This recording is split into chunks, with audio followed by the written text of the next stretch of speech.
નમસ્કાર, હું વૈદ્યરાજ સંજય આપ સૌનું સ્વાગત કરું છું. આજે આપણે વાત કરીશું શરદીની. આયુર્વેદમાં શરદીને પ્રતિશ્યાય કહેવામાં આવે છે. એ ત્રણ દોષથી થાય, વાયુથી, પિત્તથી અને કફથી. સામાન્ય રીતે આપણે જોઈએ તો વાયુની જે શરદી હોય એમાં નાકમાં પતળું પાણી આવે, સૂકી ખાંસી આવે, પેટ થોડું ભારે લાગે, ખાવાનું નહીં ગમે. આ બધા લક્ષણો વાયુની શરદીમાં થાય. હવે આપણે પિત્તની શરદી કહીએ તો થોડા ઘણા લક્ષણો વાયુ જેવા જ હોય. નાકમાંથી પતળું પાણી આવે પણ થોડો ઘણો પીળાશ પડતું આવે. નાક શ્વાસ લેતી વખતે ગળામાં અને નાકના અંદરના ભાગમાં સાધારણ બળતરા થાય, આંખો બળે, માથું ભારે લાગે અથવા માથું દુખે.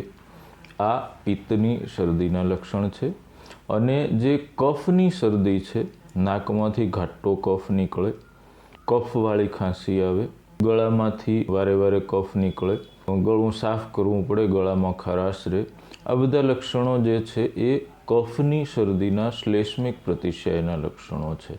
હવે આપણે સામાન્ય રીતે શરદી થઈ એટલે સીધી શરદીની દવા લઈ લઈએ.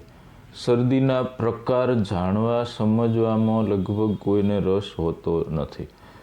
એના કારણે શું થાય કે લક્ષણોને આપણે દબાવી દઈએ એટલે એ લક્ષણો તો તમને તાત્કાલિક રાહત આપી દે, પણ દોષોની અવસ્થા જે છે એમાં કોઈ ફેરફાર ના થાય. અને ઘણી વખત તો એવી આપણે વિચિત્ર દવાઓ લઈ લઈએ કે એ દવા લક્ષણોને તો દબાવી દેતી હોય પણ ક્યારેક એવું થાય કે એ દોષોને વધારતી હોય.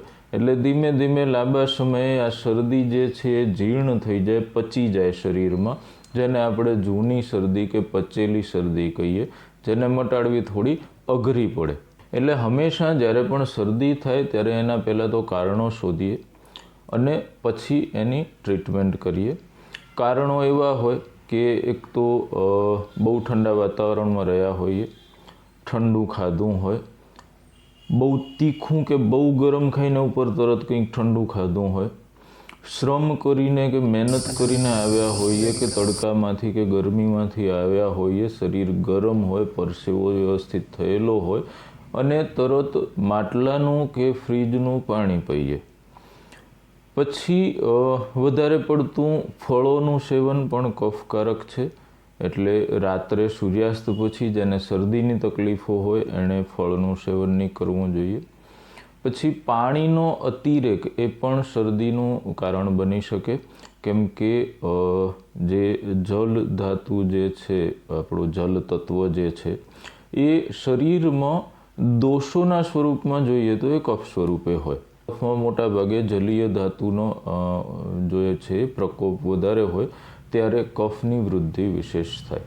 પછી જમતા સાથે કે જમ્યા પછી વધારે પડતું પાણી પીવાની આદત હોય, વધારે પડતો આરામ કરવાની કે વધારે પડતું ઊંઘવાની આદત હોય, સૂર્યોદય પછી લાંબા સમય સુધી ઊંઘી રહેવાની આદત હોય, તો આ બધા જે કારણો છે આ કારણો શરદીનું કારણ બને. હવે જ્યારે પણ શરદી થાય ત્યારે જે મેં લક્ષણો કહ્યા એ પ્રમાણે પહેલાં તો એ કોશિશ કરો કે શરદી શાની છે, વાયુની છે, પિત્તની છે, કફની છે. અને પછી વાયુની શરદી હોય તો વાયુને નીચે ઉતારે એવી કોઈ પણ ચિકિત્સા આપણે કરી શકીએ. ઘી સાથે હરડે, ઘી સાથે આમળાનું ચૂર્ણ લઈ શકાય. પછી દિવેલ પણ જો શરીરમાં પિત્તનો પ્રકોપ ના હોય તો એ વાયુની શરદીની બહુ સારી ચિકિત્સા છે. પછી અભ્યંગાની કે આખા શરીરે સવારે ખાલી પેટે કરેલી માલિશ એ પણ લુખ્ખી શરદીની બહુ સારી ચિકિત્સા કહેવાય. તો આ બધી દવાઓ જે છે ઘરગથ્થુ છે, આપણે કરી શકીએ. પિત્તની શરદી છે તો એમાં શીતોપચાર શ્રેષ્ઠ કહેવાય. એટલે બપોરના જમવા સાથે મીઠા ફળ, દેશી ફળ એટલે ચીકુ, તરબૂચ, દાડમ, સફરજન, સીતાફળ, આ ટાઈપના જે મીઠા ફળ, દેશી ફળ જે છે, વિલાયતી ફળની આમાં વાત નથી. કીવી, ચેરી, લીચી, આવોકાડો, આ બધા ફ્રૂટ જે વિલાયતી છે એની આમાં ક્યાંય વાત નથી. જે વાત છે આપણા ભારતના મૂળના જે ફળો છે એ પપૈયા સિવાયના મીઠા ફળ બધા જ જે છે બપોરે જમવા સાથે સલાડ તરીકે અથવા તો એનો ફ્રેશ જ્યુસ ઠંડો કર્યા વગરનો ખોરાકની સાથે વચ્ચે થોડો થોડો લેવાથી 2-3-4 દિવસમાં શરદી પિત્તની હોય તો શાંત થઈ જાય છે. કફની શરદી છે એમને જો પિત્તની ઉગ્રતા ન હોય તો કફની શરદીમાં સૂંઠ જે છે, સૂકી સૂંઠ, આદુની વાત નથી એમાં, સૂકી સૂંઠનો પાવડર ઉંમર અને ભૂખ પ્રમાણે 5 ચમચીથી પોણી ચમચી સુધી જમ્યા પછી સાદા પાણી સાથે જમીને તરત જ લેવામાં આવે તો એ કફનું તરત શમન કરે છે. માથાનું ભારેપણ, શરીરનું ભારેપણ, ઊંઘ વધારે આવવી, પડ્યા રહેવાનું મન થવું, આળસ થવી, આ બધા લક્ષણો સૂંઠના સેવનથી તરત જ શાંત થાય છે. અને જે કારણો મેં તમને આગળ કહ્યા એ કારણો જે તમને લાગુ પડતા હોય એ કારણો બંધ કરવા તો એનાથી પણ રોગનું બળ અડધું થઈ જાય, ઓછી ઔષધિઓમાં તરત રિકવરી એનાથી મળી શકે. હવે આપણે વાત કરીએ જીર્ણ શરદીની, કે તમે લક્ષણો વારે વારે દબાવે રાખ્યા અને પછી એ ધીમે ધીમે શરીરમાં પચી ગઈ, 1 વર્ષ, 2 વર્ષ, 5 વર્ષ, 7 વર્ષ, તો એ અવસ્થામાં તો તમારે વૈદ્યકીય માર્ગદર્શન અને એમની દેખરેખ હેઠળ જ ચિકિત્સા કરવી સલાહભરી છે. કેમ કે ઘરગથ્થુ ઇલાજોથી આમાં પરિણામ બહુ મોટાભાગે મળતા નથી. ક્યારેક મળીએ જાય છે, સાવ નથી મળતા એવા નથી, પરંતુ છતાંય તમારી નજીકના અનુભવી અને જાણકાર વૈદ્યની દેખરેખમાં, એમના માર્ગદર્શનમાં એમને યોગ્ય લાગશે તો તમને ઘરેલું ઇલાજ સૂચવશે. અને જો એમ લાગશે કે ઘરેલું ઇલાજમાં આમાં બહુ પરિણામદાયક નહીં રહે તો એ એમની ઔષધિઓ તમને પ્રિસ્ક્રાઇબ કરશે, અથવા પોતે બનાવતા હોય તો પોતાની પાસેથી આપશે. તો એ તમારે 2 થી 4 મહિના ધીરજપૂર્વક અને પરેજી સહિત એનું તમે સેવન કરો તો જૂની શરદીમાંથી પણ આરામથી મુક્ત થઈ શકાય છે, એમાં કોઈ સવાલ નથી. હવે ત્રીજી શરદી જે છે એ સિઝનલ શરદી, કે નાના કારણ મળ્યા, પવનમાં ફરી આવ્યા એટલે શરદી થઈ ગઈ, ઋતુ બદલાણી એટલે શરદી થઈ ગઈ, ઉજાગરો કર્યો એટલે શરદી થઈ ગઈ.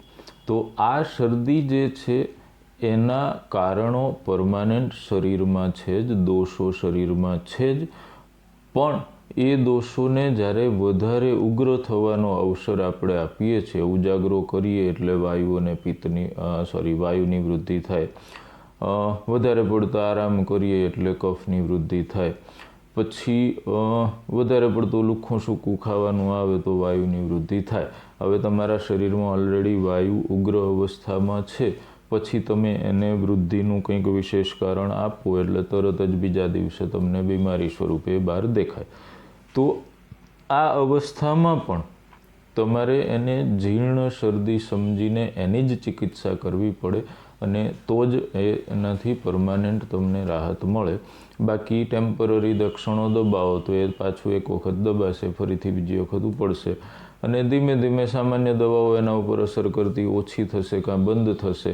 એટલે તમારે એનાથી વધારે સ્ટ્રોંગ એ રીતની દવાઓની એક જે પ્રક્રિયા છે એ સતત ચાલતી રહે, અને એના ઉપર પૂર્ણ વિરામ આવવું થોડું અઘરું થઈ જાય. એના કરતાં બહેતર છે કે આપણે એના કારણોને જાણીએ, કારણોને બંધ કરીએ, અને પછી એક પર્ટિક્યુલર સમયગાળા સુધી નિયમિત ચિકિત્સા કરીને રોગમાંથી જ મુક્ત થઈ જઈએ. તો એનું જે પરિણામ છે એ લાંબા ગાળાનું હોય, અને પ્રાય કહીએ જો સારી લાઈફસ્ટાઈલ હોય તો પરમાનન્ટ હોય. તમારી આસપાસ તમને એવું લાગે કે આટલા અનુભવી વૈદ નથી તો તમે અમારા ક્લિનિકનો સંપર્ક કરી શકો છો. આ રીતની બધી જ બીમારીઓની અમારે ત્યાં ચિકિત્સા ઉપલબ્ધ છે, અને શુદ્ધ ઔષધીય ચિકિત્સા હોય છે. આયુર્વેદિક શાસ્ત્રોક્ત વિધિથી બનાવેલા દ્રવ્યોમાંથી બનેલી દવાઓ હોય છે, તો એની કોઈ આડઅસર ક્યારેય હોતી નથી. નિર્દોષ દવાઓથી પરમાનન્ટ રોગમુક્તિનો અમારો પ્રયાસ હોય છે. તો ક્યારેય પણ તમને એવું લાગે કે તમારા કોઈ રોગો ક્યાંય તમને એનો ઉપાય નથી મળી રહ્યા તો તમે અમારા ક્લિનિકનો સંપર્ક કરી શકો છો.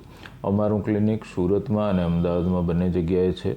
એના બંનેના એડ્રેસ નીચે ડિસ્ક્રિપ્શનમાં હું આપી દઉં છું.